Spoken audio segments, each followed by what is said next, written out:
Sir sir sir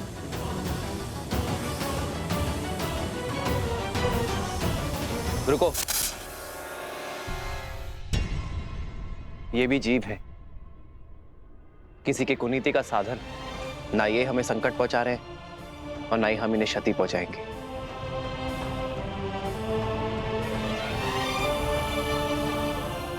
Hanuman, प्रभु, इन्हें इनके उचित स्थान पर पहुंचा दो।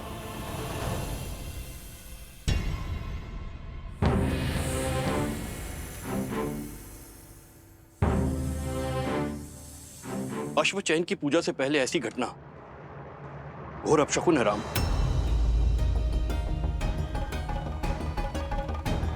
अब कैसे चुनेंगे अश्व? कोई बात नहीं, बचे हुए अश्वों में से ही किसी एक का चुनाव कर लेते हैं।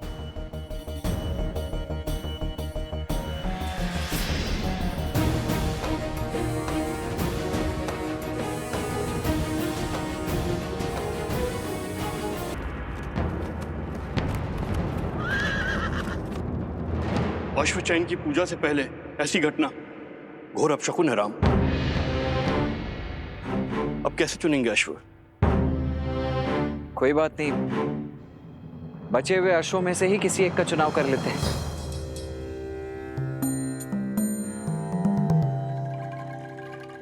हर जीव अपनी नियति लेकर आता है, हम उनसे साधारण से असाधारण बनने का अवसर नहीं छीन सकते। पहले जो अश्व खो गए उन्हें खोजा जाएगा और फिर अश्वमेध यज्ञ के रूप में धर्म की ध्वजा लहराने वाले अश्व का चयन किया जाएगा। जो आज्ञा महाराज।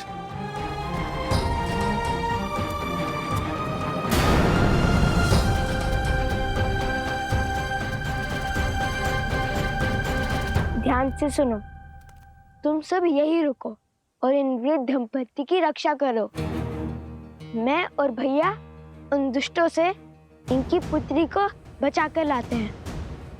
आप चिंतित ना हो, निश्चिंत रहिए, शीघ्र ही आपकी पुत्री यहाँ होंगी। आयुष्मान। चलिए भैया।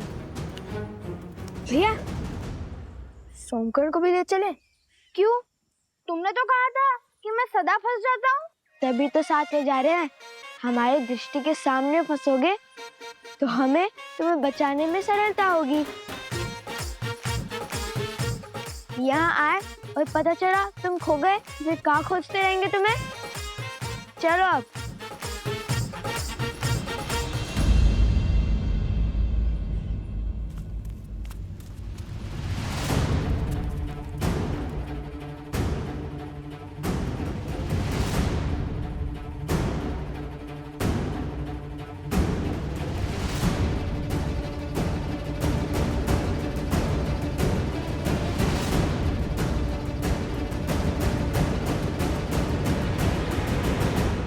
कहाँ रह गए कुछ? शीघ्र आओ। अरे भैया, उन दुष्टों को खोजने का प्रयास कर रहा हूँ।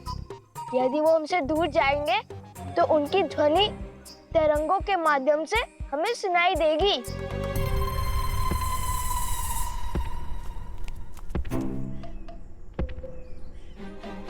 कुछ सुनाई दिया? हाँ हाँ, बहुत स्पष्ट तरंग आ रही है उत्तर की ओर से।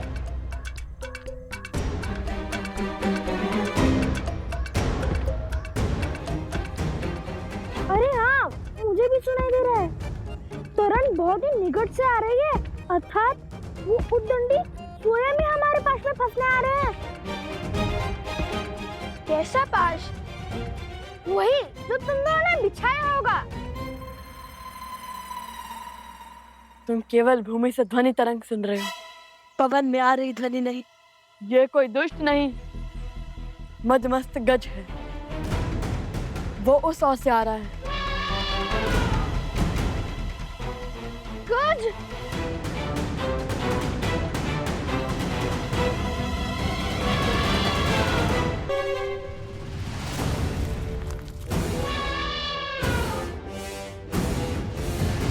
तैयार? तैयार।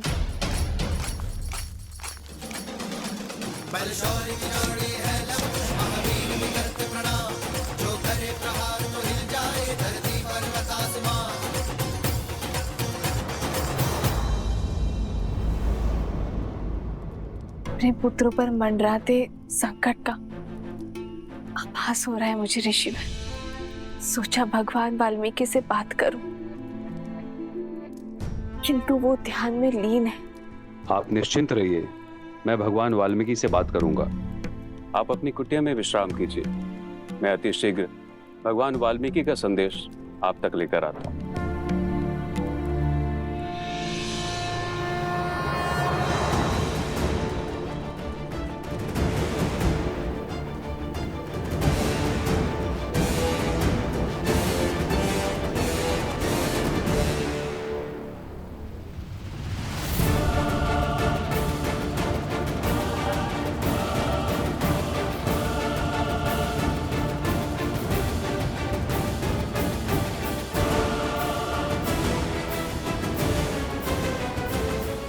क्यों मृत्यु के मुख में चले आ रहे हो बालको?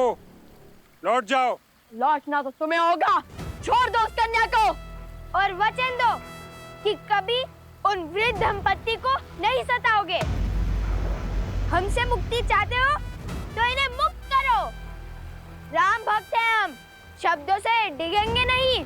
अच्छा, तो फिर आओ और ले जाओ इसे।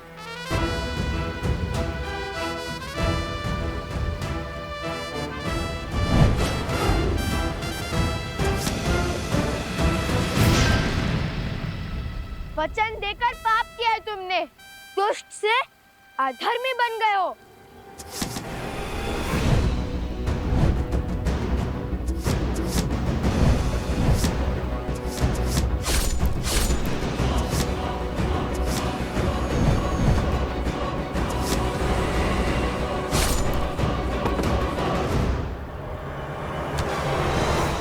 अरे तनिक बल से प्रतंजा खींचो सोमकर।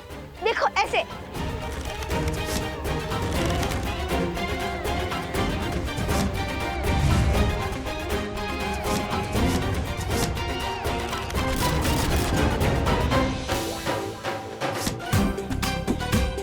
सोमकर्ण, अगर तुम उन दुष्टों की तरफ हो तो अभी बता दो।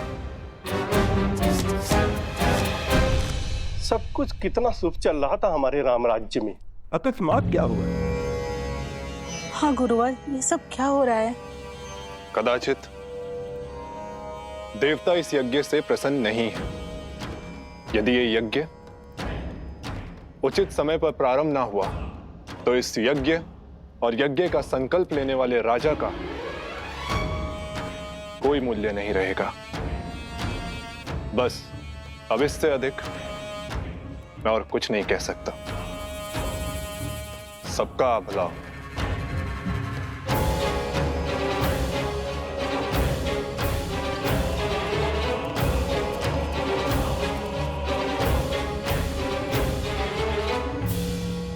ये क्या कहेंगे गुरुवर?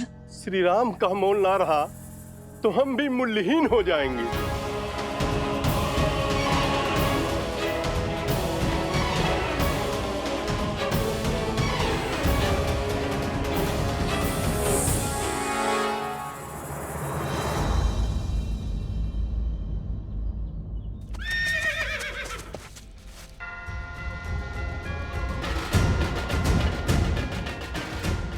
लगता है अश्व आसपास ही है।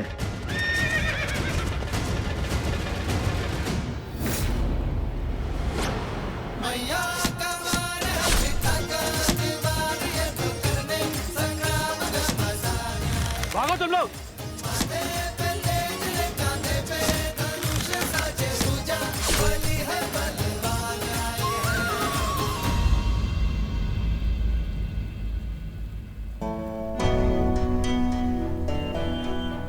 उठो, आंखें खोलो। कुश, थोड़ा सा जल लेके आओ। उठो।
माता सरस्वती।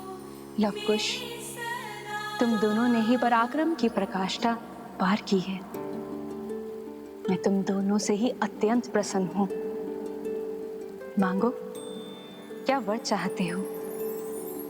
सब कुछ तो है हमारे पास, और अब तो श्री राम से भेंट के द्वार भी खुल चुके हैं हमारे लिए, तो ये स्वप्न भी पूर्ण ही हो जाएगा। किंतु यदि आप कुछ देना चाहती हैं, तो इस कन्या के माता पिता को नेत्र दे दीजिए। अद्भुत।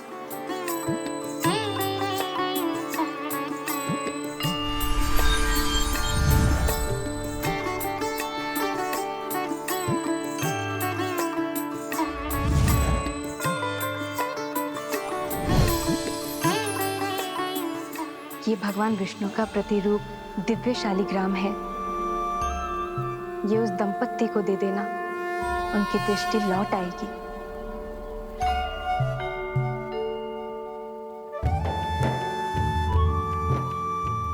धन्यवाद माता, कोटि कोटि धन्यवाद। तुम दोनों ने अपना स्वार्थ छोड़ के दूसरों का कल्याण चुना। तुम दोनों का अपनी इच्छाओं पर पूर्ण नियंत्रण है। ये दुष्ट तुमने परास्त किया है, ये इच्छाओं का स्वरूप है। कुछ समझ नहीं आया माता। धर्म के 4 पग हैं। सत्य पूर्ण होने से 3 पग रह गए थे। जब धर्म का एक और पग टूटेगा, अर्थात त्रेता पूर्ण होगा और द्वापर युग का आरंभ होगा, धर्म का पालन करना अधिक कठिन हो जाएगा। जिस वृद्ध दंपत्ति की तुमने सहायता की, वो योग एवं भक्ति के प्रतिरूप है। ये दुष्ट वास्तव में इच्छाएं हैं। जैसे जैसे इच्छाएं बलवान होती है, वैसे वैसे ही भक्ति आडंबर बन जाती है और योग केवल शारीरिक श्रम बन जाता है। स्मरण रखना लवकुश, जिसका मन मर्यादा में हो, वो पुरुषोत्तम होता है। मर्यादा पुरुषोत्तम तो श्री राम है, और जब तक वो इस भूमि पर है, धर्म को किसका भय? हम अयोध्या जाकर श्री राम कथा का गान करने ही तो आए थे। तो फिर इसलिए मैं अपनी ओर से तुम दोनों को एक भेंट देती हूँ। इसे आशीर्वाद समझ के अपने पास रख लो।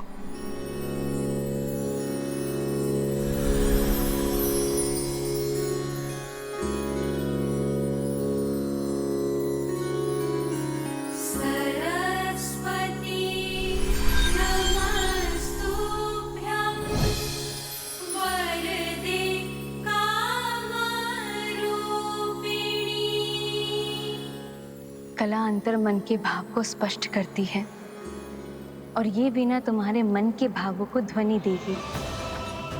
इस वीणा के साथ राम कथा का गायन करोगे, वो कथा समय के अंत तक अमर हो जाएगी। धन्यवाद माता। कोटि कोटि धन्यवाद।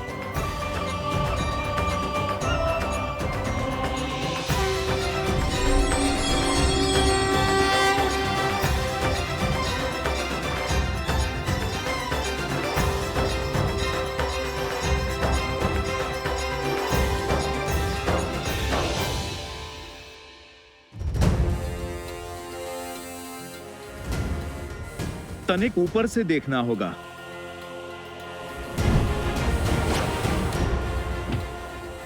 जय श्री राम।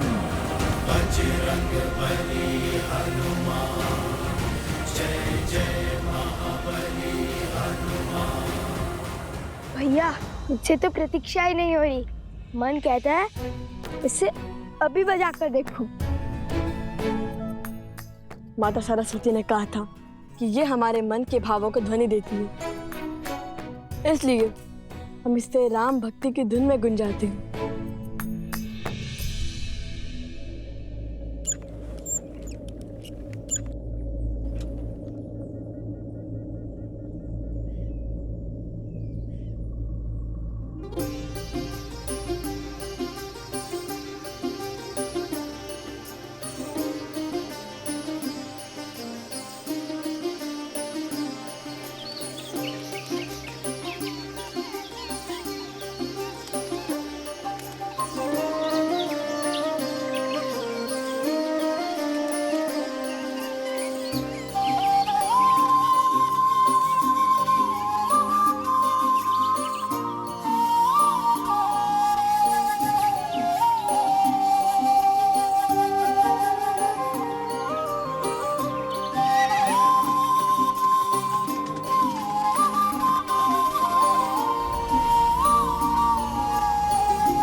इतनी सुंदर धुन है।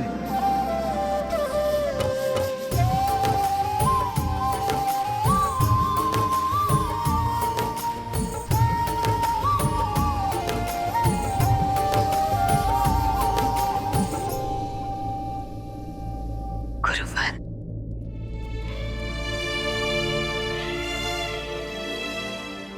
गुरुवर, मेरे लव कुछ ठीक तो है ना? क्या कहा भगवान वाल्मीकि ने? सब कुशल मंगल है देवी। वैसे भी जब पिता के कार्य में पुत्र निमित्त बने तो उससे अधिक शुभ और क्या हो सकता है। भैया, ये अश्व तनिक अशांत लग रहा है। वो इसलिए क्योंकि अश्व हमेशा वन में वृक्षों के बीच टोली में घूमते हैं ताकि उनकी रक्षा हो सके, और ये अश्व अकेला है, वृक्षों से भरे वन में विचरण कर रहा है। सिंहों का आखेट बन सकता है। क्या पता ये अश्विनी कुमार में से एक हो। वैसे भी पग पग पर हमारी परीक्षा हो रही है।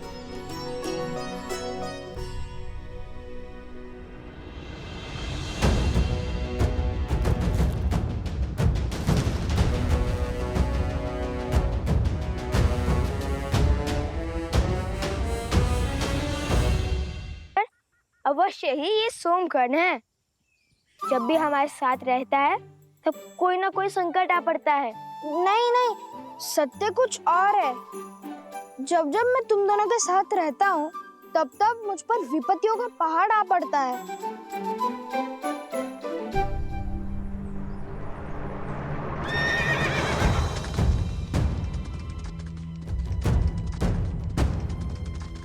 संभाल कर मित्र, चोट लग जाएगी।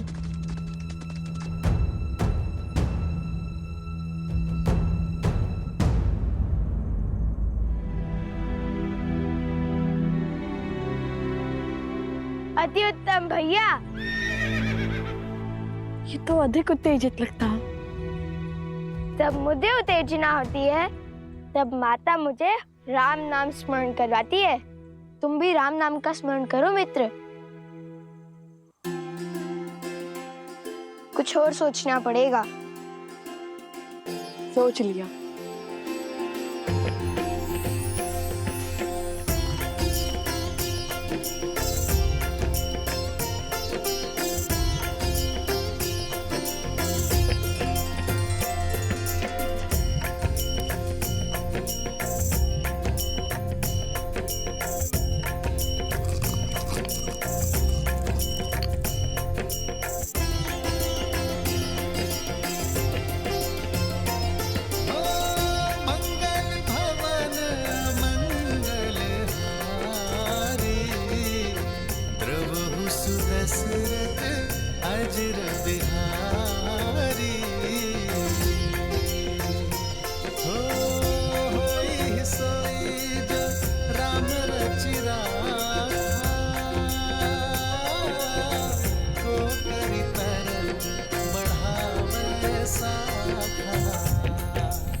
अद्भुत युक्ति लगाई भैया, किंतु श्री राम के नाम के साथ माता सीता का भी नाम लिखकर देखिए, संपूर्ण रूप से शांत हो जाएगा।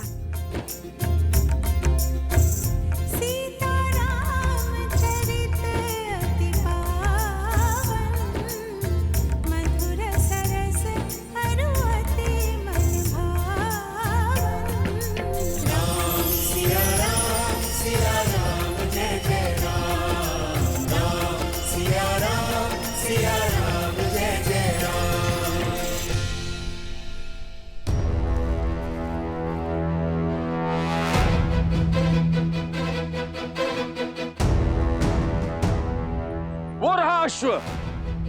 भैया भागो। अरे कहाँ भाग रहे हो?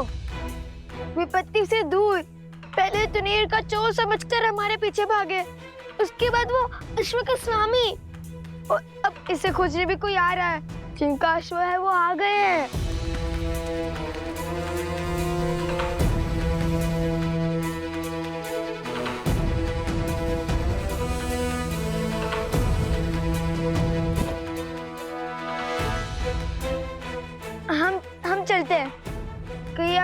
अश्व चोर ना समझ लिए।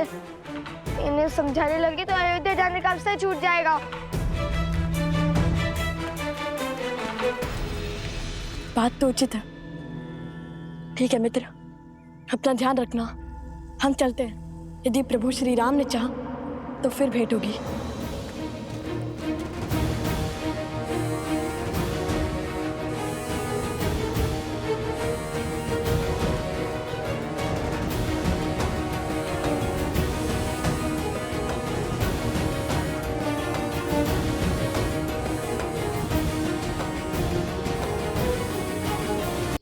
हम चलते हैं। कहीं हमें अश्व चोर ना समझ लिए। इन्हें समझाने लगी तो अयोध्या जाने का अवसर छूट जाएगा।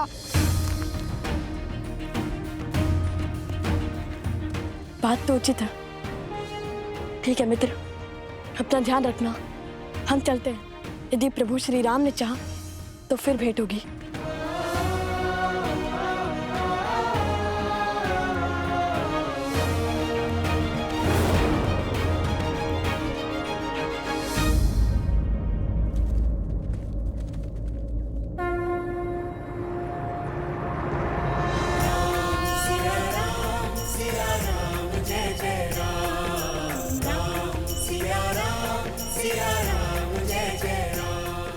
माता सीता और प्रभु का नाम किसने लिखा है इस अश्व पर? अवश्य ही कोई राम भक्त होगा। मेरी पुत्री।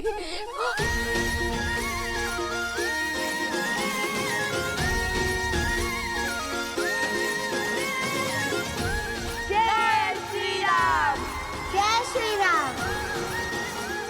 हम बहुत आभारी हैं आपके। आपने हमारी पुत्री को हमें लौटाया। आप सब कुशल तो है ना? बिल्कुल। हमें भला क्या हो सकता है? समझ नहीं आता कैसे आपका आभार प्रकट करें।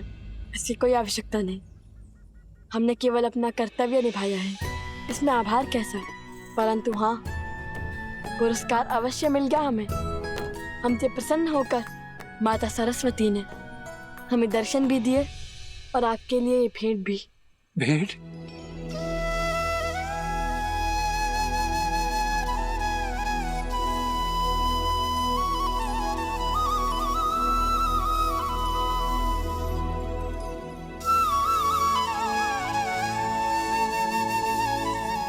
ये तो साक्षात नारायण का स्वरूप शालिग्राम प्रतीत होता है। ये शालिग्राम ही है, और यदि ये माता सरस्वती ने दिया है तो इसमें अवश्य ही कोई गुण बात होगी।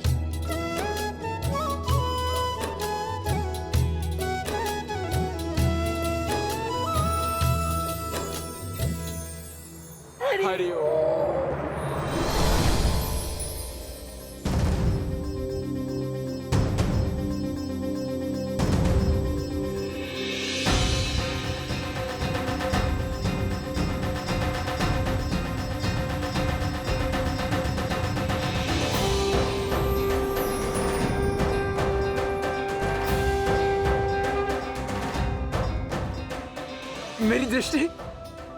मेरी दृष्टि वापस आ रही है। मैं अपनी पुत्री को देख सकता हूँ। मेरी दृष्टि वापस आ गई।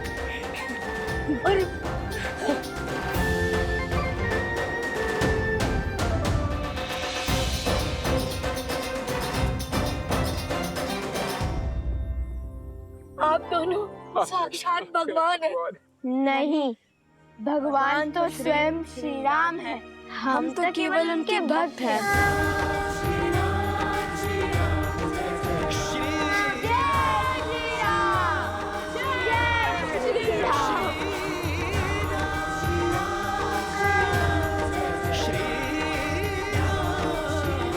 प्रभु, जब तक हम पहुंचे तब तक वो राम भक्त जा चुके थे। तय नियति ने अपना निर्णय ले लिया है। अयोध्या की धर्म ध्वज लहराने वाले अश्व को चुन चुकी है ना गुरुदेव? हाँ, अब इस अश्व पर संसार की धुरी का नाम है। राम के नाम से शुभ और क्या हो सकता है महाराज? नहीं आचार्य, सीता के नाम ने उसे शुभ बनाया है।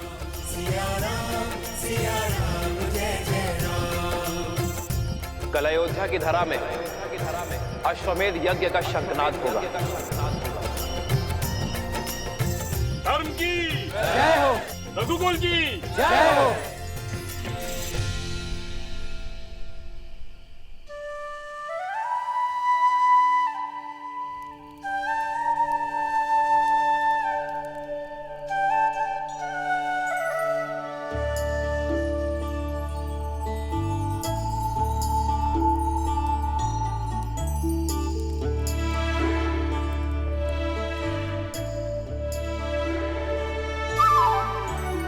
निद्रा आ रही है तो सोते क्यों नहीं?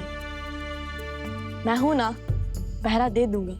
जानता हूँ, किंतु मुझे सूर्य की पहली किरण के साथ अपनी यात्रा फिर से आरंभ करनी है। एक क्षण का विलंब भी नहीं होना चाहिए।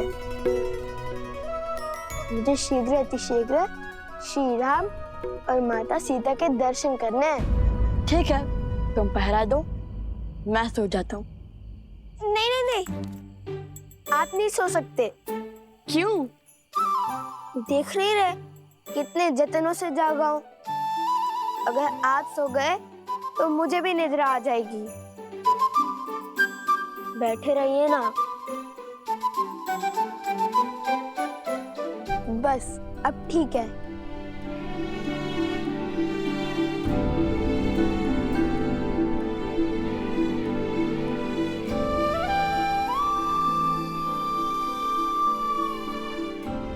कितने भोले हैं ये। इन्हें लगता है राजकुमारी सीता अभी भी अयोध्या में ही है।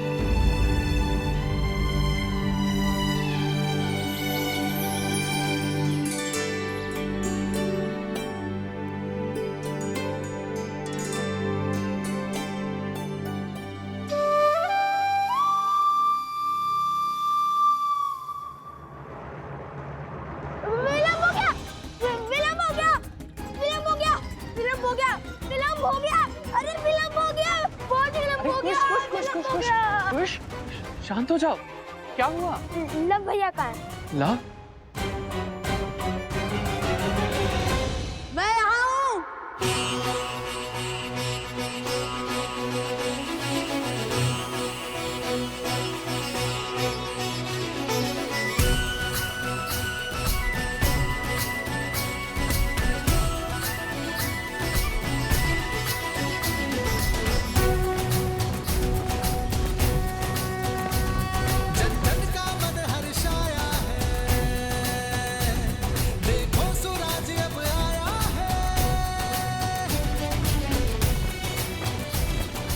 कर लो दर्शन धर्म का साम्राज्य, श्री राम का राज्य अयोध्या है ये।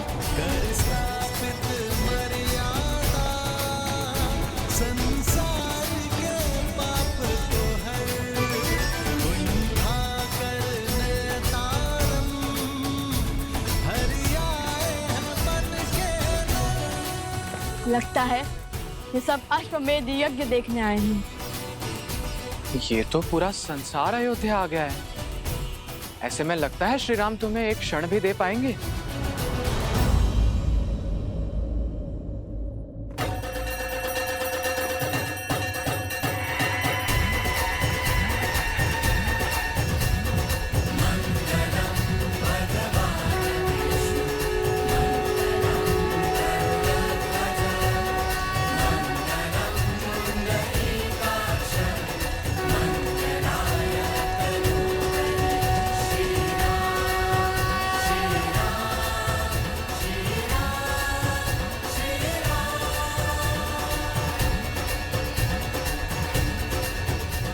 यह शंखनाद अश्वमेध यज्ञ के आरंभ का सूचक है। आज से 3 दिन तक यहाँ हवन होने के पश्चात हम यज्ञ अश्व को मुक्त करेंगे, जो राम राज्य के छत्र को भिन्न भिन्न राज्यों से होकर पुनः हम तक पहुंचाएगा। अश्व के लौटने के साथ ही यह यज्ञ पूर्ण हो जाएगा। अब अनेकों राज्यों के राजा जो इस यज्ञ में अपना समर्थन और साथ देने आए हैं, वो श्री राम को सम्मान स्वरूप अपनी अपनी ध्वजाएं भेंट करेंगे,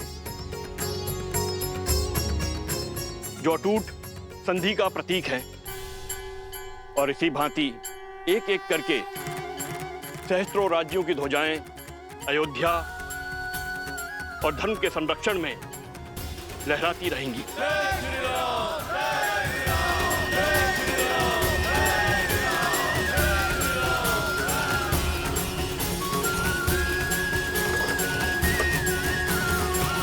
लगता है अश्वमेध यज्ञ आरंभ हो गया। भैया फिर उपगुरु की बात सच ना हो जाए, हम श्री राम से मिल तो पाएंगे ना? जो साहस नहीं हारते कुश, हमें हमारे आराध्य के दर्शन अवश्य मिलेंगे। काशी नरेश अपने ध्वज के साथ पधार रहे हैं।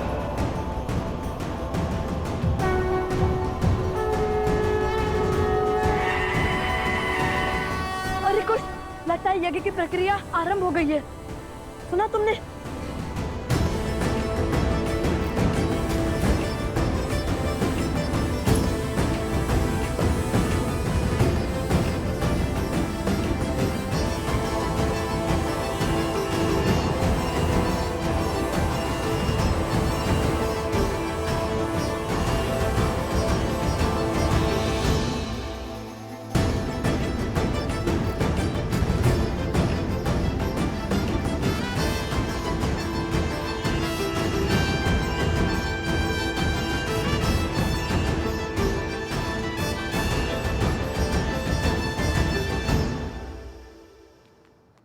वो देखो, काशी का ध्वज।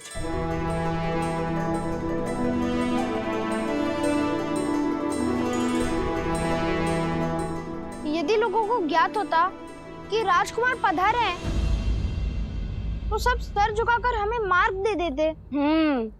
वो तो सही है, किंतु हम ऋषि कुमार हैं, राजकुमार नहीं। चलो चलो चलो चलो, देरी हो रही है, चलो। मध्य प्रदेश के राजा अपने ध्वज समर्पित कर रहे हैं।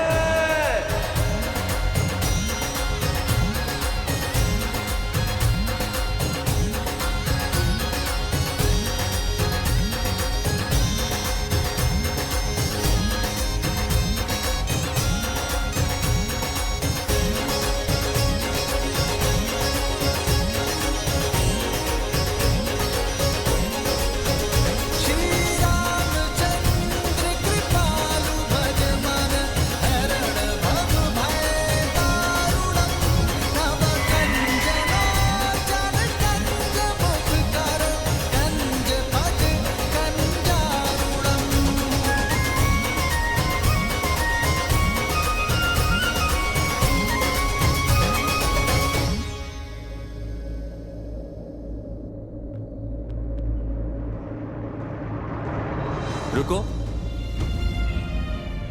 पीछे हटो। ऋषि कुमारों, क्षमा करना, आप अंदर प्रवेश नहीं कर सकते। बटुकों के लिए भोजन शयन आदि का प्रबंध उस ओर है, वहां जाएं। हमें ना भूख है ना प्यास, हमें है आस श्री राम से मिलने की। आप क्यों चिंता करते हैं महाराज? यहाँ यज्ञ तो कई दिनों तक चलेगा। कृपया हमें हमारा कार्य करने में सहायता करें और आगे से बाईं ओर मुड़ जाएं। किंतु वो तो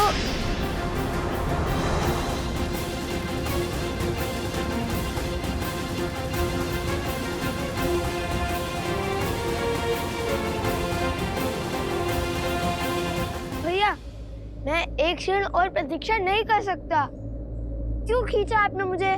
माता ने क्या कहा था कि अयोध्या में गरिमा की सीमा नहीं लांघनी है, और सैनिक ने कुछ अनुचित भी नहीं कहा था। कितने प्रेम से कहा था उसने, फिर क्यों नहीं मानी उनकी बात? तो फिर कोई और युक्ति खोजिए भैया। इतनी भीड़ में हम श्री राम से कैसे मिलेंगे? एक राजा के बाद दूसरा आ रहा है।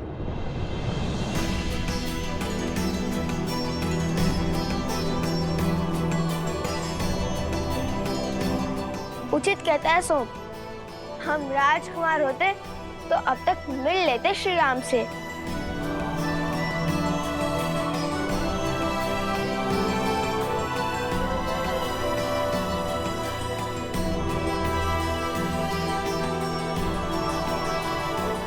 देखो कुश, मिथिला नरेश भी अभी तक नहीं आए। यदि आते तो सबसे पहले हमें उनका ध्वज दिखता। और मिथिला नरेश तो हमें जानते हैं, वे अवश्य ही हमें श्री राम तक ले जाएंगे। तो चलिए ना भैया, देखते हैं, क्या पता किसी रथ पर मिथिला नरेश सवार हो।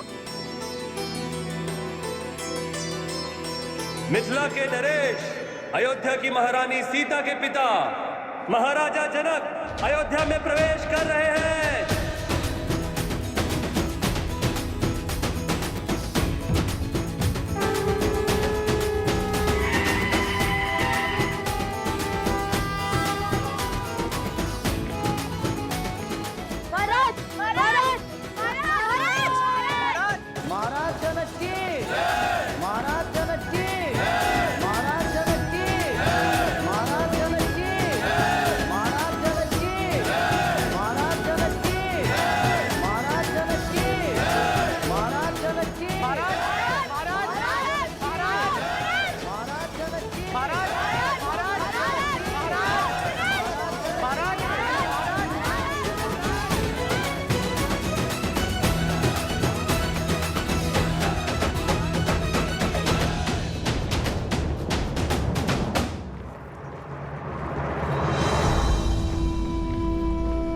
भैया, हम पग पग पर रुके तो पता नहीं कब महाराज से मिलेंगे और कब माता सीता के दर्शन होंगे।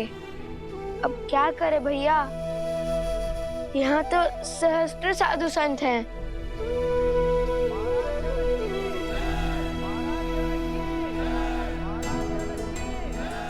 आसपास ही रहना लवकुश, हम धर्मशाला में व्यवस्था करके आते हैं।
अयोध्या आपके आगमन की प्रतीक्षा कर रही थी मिथिला नरेश।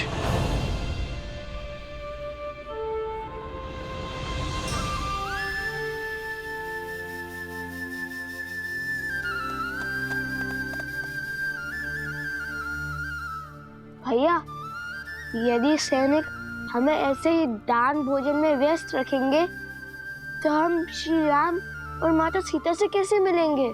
माता कहती है कि कई बार दृष्टिकोण बदलने से समस्या का हल अवश्य मिल जाता है कुश। हमारा लक्ष्य श्री राम और माता सीता है। दृष्टिकोण बदलने के लिए या तो हमें कुछ ऐसा करना होगा जिससे हम श्री राम के पास जाए, है तो श्री राम हमारे पास आए।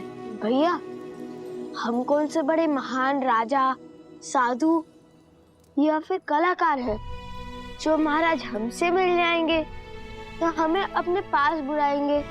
अगर माता ने गरिमा में नहीं रहने को कहा होता तो मैं अपनी बाण से ऐसी कला दिखाता कि मिथिला की भांति अयोध्या हमारे नाम का गुणगान गाती। तो साधारण से ऋषि कुमार से अयोध्या नरेश क्यों मिलने आएंगे?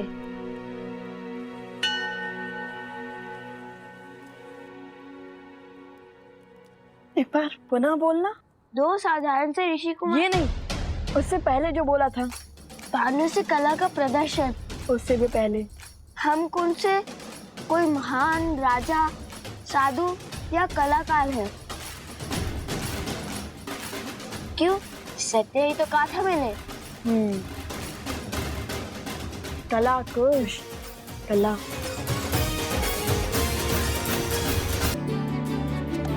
अवश्य ही भगवान वाल्मीकि को यह आभास था कि कोई भी हमें इतनी सरलता से अयोध्या के राजमहल नहीं जाने देगा, इसलिए उन्होंने राम कथा के गान का आदेश दिया था हमें।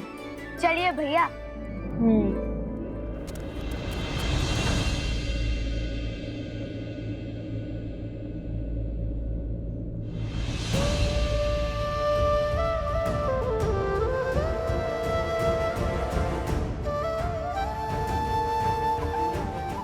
अश्वमेध की आहुति तो सपत्नी दी जाती है, अर्थात अब दूसरे विवाह के लिए सज है। जब आप अयोध्या पधारिएगा तो स्वयं मेरी पत्नी को देखिएगा।